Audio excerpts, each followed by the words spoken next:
Hello, இன்றைக்குள்ள healthy lunch என்னென்னு பார்க்கலாமா? நீங்கள் டயபெட்டிக்காக இருந்தாலும் சரி, இல்லை வெயிட் லாஸ் பண்ணணுன்னு நினைக்கிறவங்களா இருந்தாலும் சரி, இல்லை இருக்கிற வெயிட் மெயின்டைன் பண்ணணும், அப்படியே மெயின்டைன் பண்ணணும்னு நினச்சா இந்த வீடியோ உங்களுக்கு தான். ஸ்கிப் பண்ணாமல் பாருங்கள். கூடவே இது நான் ஹெல்த் டிப்ஸும் கொடுக்குறேன். புடலங்காய் பொரியல். இதில் வந்துட்டு புடலங்காயில் நிறைய நீர் சத்து இருக்குது, வாட்டர் கண்டென்ட் ஜாஸ்தியாக இருக்குது, ஃபைபர்ஸும் இருக்குது. அதனால் இது வெயிட் மெயின்டைன் பண்ணுறதுக்கு நல்லா ஹெல்ப்ஃபுல்லாக இருக்கும். அது இல்லாமல் நம்ம பாடி டீஹைட்ரேட் ஆகாமல் பார்த்துக்கும். ப்ளட் சுகரை நல்லா கண்ட்ரோல் பண்ணும். சுரக்காய் சாம்பார். இதுவும் வாட்டர் கண்டென்ட் ஜாஸ்தியாக இருக்கிற ஒரு வெஜிடபிள் தான். இதில் பருப்பு போட்டு செய்கிறனால நம்ம ப்ரோட்டீன் கிடைக்கிது, அப்புறம் ஃபைபரும் நமக்கு கிடைக்கிது. இது நிறைய மிளகு அப்புறம் பூண்டு போட்டு செய்த ரசம். இது சளிக்கு ரொம்ப நல்லது. பூண்டு வந்துட்டு அது ஆன்டிபாக்டீரியல் ப்ராப்பர்ட்டிஸ் இதில் இருக்குது. ஏதாவது இன்ஃபெக்ஷன் இருந்துச்சுன்னா அது க்யூர் பண்ணும். அப்புறம் கொஞ்சம் சோறு. இந்தளவு மட்டும்தான் சோறு எடுப்போம். இதுக்கு மேலே ஜாஸ்தி சாப்பிட்டுச்சுன்னா சுகர் லெவல் ஏறிடும். சப்போஸ் இன்னும் கொஞ்சம் சாப்பிடணும் போல் இருக்குது அப்படின்னு நினச்சிட்டு சாப்பிடும்போது சுகர் ஏறாமல் இருக்கிறதுக்காக எப்போதுமே அடிஷ்னலாக இன்னொரு ஃபைபர் அது நான் எப்போதும் செய்வேன். அது என்னென்னு பார்க்கலாமா? அது என்னென்னா கொள்ளுப்பயிரும் பிரண்டையும் போட்டு செய்த துவையல்.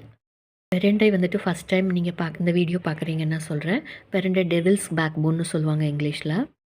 இதில் நிறைய கால்சியம், ஆன்டி ஆக்சிடென்ட்ஸ் எல்லாம் நிறைஞ்சிருக்கு. இது வந்துட்டு எலும்புகளுக்கு நல்லா ஸ்ட்ரென்த்து கொடுக்கும்.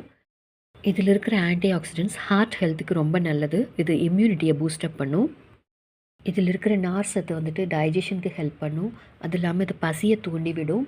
சில பேருக்கு பசியே எடுக்காது இல்லையா? அப்போ இந்த மாதிரி துவையல் செஞ்சு சாப்பிட்டா பசியை ஜாஸ்தியை தூண்டி விடும். இந்த பிரண்டை வந்துட்டு பைல்ஸுக்கு கூட மெடிசனாக இருக்குதுன்னு சொல்கிறாங்க. அது இல்லாமல் அது சின்ன குழந்தைகளுக்கு வயிற்றில் பூச்சி இருக்கும் இல்லையா? அது கூட அது நல்ல மெடிசன். இது நிறைய பெனிஃபிட்ஸ் இருக்குது, சொல்லிகிட்டே போகலாம். இது பிளட் சர்க்குலேஷனை வந்துட்டு இம்ப்ரூவ் பண்ணும். அப்புறம் ஜாயிண்ட் பெயின், அப்புறம் கை காலில் வீக்காக இருந்துச்சுன்னா, அது இல்லாமல் மசில் ஸ்ட்ரெயின் நல்லா இருக்கும் இல்லையா? அதுவும் குணப்படுத்தும். இதில் முக்கியமானது பிளட் சுகரை வந்துட்டு கண்ட்ரோல் பண்ணும். இன்றைக்கி நான் பிரண்டையில் யூஸ்வலாக துவரம் பருப்பு தான் வறுத்து செய்வேன், பிரண்டை துவையல். இன்றைக்கி வந்துட்டு கொஞ்சம் கோல்டாக இருக்கிறனால கொள்ளு பருப்பு வந்துட்டு நல்லா வறுத்துட்டு வரமிளகாய், தேங்காய், புளி, பூண்டு, அப்புறம் பிரண்டை எல்லாமே தனித்தனியாக வறுத்துட்டு அப்படியே கொஞ்சமாக தண்ணி விட்டு உப்பு போட்டு அரைச்சாச்சு. இது கூடவே கொஞ்சம் சூப். இது கேரட், பீன்ஸ், அப்புறம் குடமிளகாய், கொஞ்சம் முட்டைக்கூஸ் மட்டும் போட்டு செஞ்ச சூப்பு. இதில் உப்பு, கொஞ்சம் மஞ்சள் பொடி போட்டிருக்கேன். இல்லை கொஞ்சமாக பெப்பர் போட்டுக்கலாம். இதுவும் வந்துட்டு இம்யூனிட்டியை பூஸ்ட் பண்ணும். நிறைய நார் சத்து இருக்கிறனால சீக்கிரமாக ஜீரண சக்தியை தூண்டும். லாஸ்ட்டாக என்ன ஒரே ஒரு ஐட்டம் தான். இது வந்துட்டு தென்னங்குருத்து. இதுலேயும் நார் சத்து ஜாஸ்தி இருக்கிறனால அது டைஜஷனுக்கு ஹெல்ப் பண்ணும். இது வந்துட்டு இங்கிலீஷில் தென்னங்குருத்துக்கு யங் கோகனட் ஸ்ப்ரவுட்டுன்னு சொல்லுவாங்க. இது பாடியை கூலாக வச்சுக்க உதவும். அது இல்லாமல் இதில் நிறைய ஃபைபர்ஸ் இருக்குது, மினரல்ஸ் இருக்குது, ஆன்டி ஆக்சிடென்ட்ஸ் இருக்குது. இது நோய் எதிர்ப்பு சக்தியை தூண்டும். முக்கியமாக பிளட் சுகரை கண்ட்ரோல் பண்ணும். ஜீரணத்துக்கு கொஞ்சம் மாங்காய். இதில் நிறைய இருக்கிற நார் சத்து ஜீரண சக்தியை தூண்டும். இந்த சேனலில் ஃபுட்டோட டிஸ்பிளே மட்டும் இல்லாமல் கூடவே ஹெல்த் டிப்ஸ் கொடுக்குறேன்.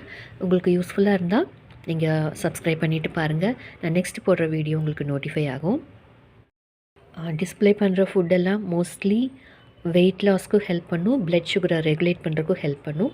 நீங்கள் இது யூஸ்ஃபுல்லாக இருக்குன்னு நீங்கள் ஃபீல் பண்ணிங்கன்னா சப்ஸ்கிரைப் பண்ணால் போதும். தேங்க்யூ. தேங்க்ஸ் ஃபார் வாட்சிங்.